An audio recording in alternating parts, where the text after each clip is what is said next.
ನಮಸ್ಕಾರ.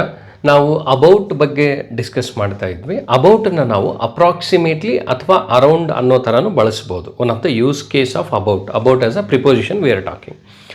So now let's see the example first. The meeting will start at about 3 PM.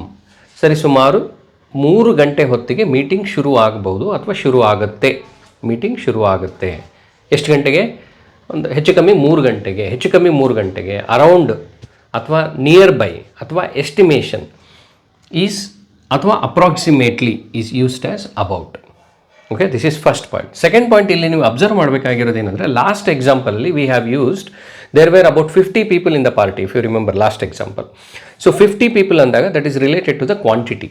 ಇಲ್ಲಿ we are talking about the meeting will start at about 3 PM ಅಂದಾಗ V are talking about a time.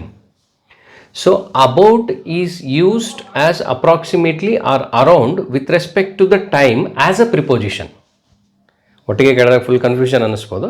ಸಿಂಪಲಾಗಿ ಹೇಳಬೇಕಂದ್ರೆ ಅಬೌಟನ್ನು ನಾವು approximately ಅಥವಾ around ಅನ್ನೋ meaning ಬರೋ ಥರ ನಾವು ಬಳಸ್ತೀವಿ. ಇದು ಈ ಎಕ್ಸಾಂಪಲ್ ಏನಿದೆಯಲ್ಲ, this is with respect to time. So ನಾವು ಕ್ವಾಂಟಿಟಿ ಎಕ್ಸಾಂಪಲ್ ಆಲ್ರೆಡಿ ನೋಡಿದ್ವಿ, ಟೈಮ್ ಎಕ್ಸಾಂಪಲ್ ನೋಡಿದ್ವಿ. ಮುಂದಿನ ಎಕ್ಸಾಂಪಲಲ್ಲಿ ನಾವೇನು ಮಾಡೋಣ ಅಂದರೆ ಅಬೌಟ್ನ ಲೊಕೇಶನ್ ರಿಲೇಟೆಡ್ ಹೇಗೆ ಯೂಸ್ ಮಾಡ್ಬೋದು ಆಸ್ ಅಪ್ರಾಕ್ಸಿಮೇಟ್ಲಿ ಅಥವಾ ಅರೌಂಡ್ ಅನ್ನೋದನ್ನು ನೋಡೋಣ. Okay, thank you.